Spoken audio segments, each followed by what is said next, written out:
జగన్ రాజకీయాన్ని భూస్థాపితం చేస్తా, ఇది చంద్రబాబు గారి ప్రతిజ్ఞ.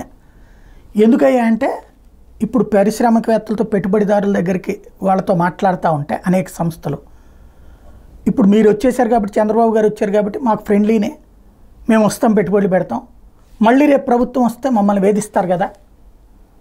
ఇప్పుడు అదే కదా జరుగుతున్నది.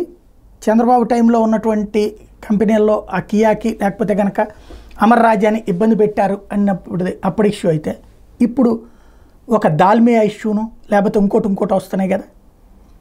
కాబట్టి ఇక్కడ రాజకీయ స్థిరత్వం, రాజకీయ నాయకులు పారిశ్రామికవేత్తల జోలికి పోకూడదు, వ్యాపారాల జోలికి పోకూడదు.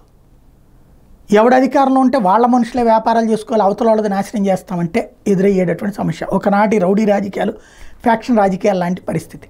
దీనికి అంతటికీ జగన్మోహన్ రెడ్డే కారణం.